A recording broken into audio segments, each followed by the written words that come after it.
Saya ingat negeri-negeri selat, negeri-negeri yang agak lebih bebas seperti Pulau Pinang,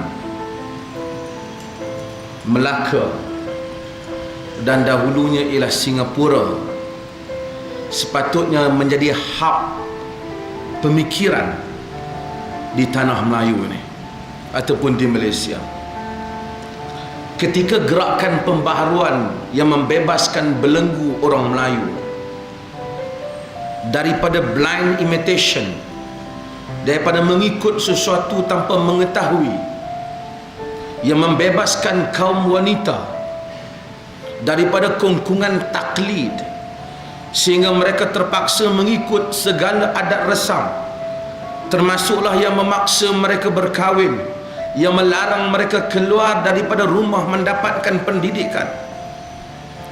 Ketika itu bangun gerakan pembaharuan, bangun Syed Sheikh Al-Hadi, bangun tokoh-tokoh pembaharuan, Syekh Jalaluddin, bangun ramai lagi di kalangan mereka. Mereka tak dapat bergerak di negeri-negeri lain, tetapi mereka bergerak di Pulau Pinang. Di tubuhnya Al-Masyhur, hasil daripada usaha mereka. Ketika mereka dihambat oleh golongan konservatif agama, Za'ba dia haram dalam kebanyakan negeri. Dia diharamkan di Perak bukunya. Hari ini orang mengiktiraf kecendekiawannya, kebijaksanaannya, tapi semasa dia hidup buku-bukunya diharamkan. Dia menulis buku perangai bergantung kepada diri sendiri. Hari ini Dewan Bahasa mencetak dan mengulangi cetakan buku itu. Kritikan dia terhadap masyarakat Melayu untuk membebaskan diri mereka daripada belenggu pemikiran taklid buta kepada mengikut dalil dan memahami situasi perubahan umat Islam. Dia dihukum sesat oleh golongan lama dan mereka menggunakan kuasa sultan-sultan di negeri-negeri yang mana sebahagian sultan-sultan itu tidak memeriksa dan tidak meneliti laporan yang diberikan. Za'ba tidak dibenarkan. Hamka tidak boleh masuk ke tanah Melayu. Profesor Hamka hari ini ada tafsir Al-Azhar yang saudara-saudari baca. Pada zamannya dia dianggap sebagai kaum muda.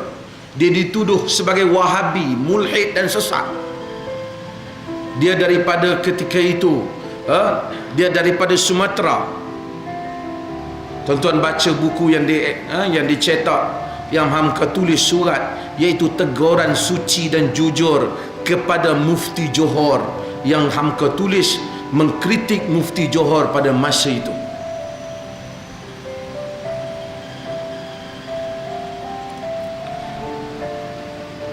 Burhanuddin Al-Hilmi juga dituduh sebagai kaum muda.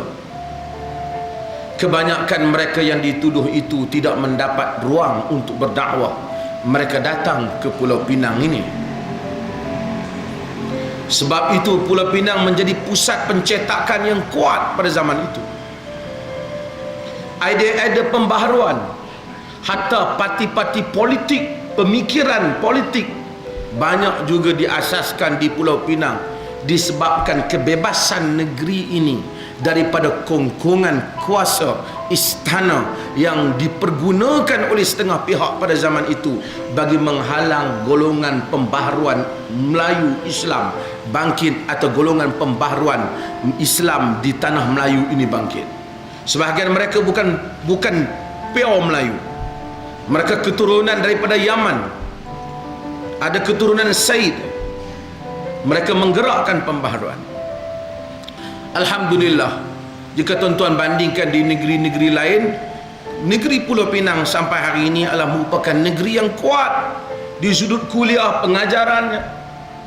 Dan anak-anak Pulau Pinang, walaupun negeri ini agak bersaing di sudut multiracialnya, keperbagaian bangsanya, tetapi anak-anak negeri Pulau Pinang ini banyak yang menjadi tokoh-tokoh pemikir yang bagus di peringkat nasional dalam negara ini. Salah satu sebabnya ialah kerana negeri ini memberikan ruang untuk manusia berfikir, kerana kongkongan di negeri ini kurang dibandingkan negeri-negeri yang lain.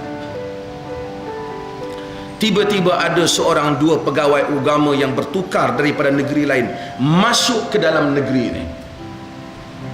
Dia cuba untuk melaksanakan apa yang ada dalam negeri dia. Ia mengongkong kuliah pengajian dan seumpamanya, cuba untuk dilaksanakan dalam negeri ini. Saya berterima kasih kepada kerajaan negeri jika inilah stand, pendirian dan prinsip yang diamalkan oleh kerajaan negeri yang diwakili dengan kehadiran Yang Berhormat Exco pada malam ini.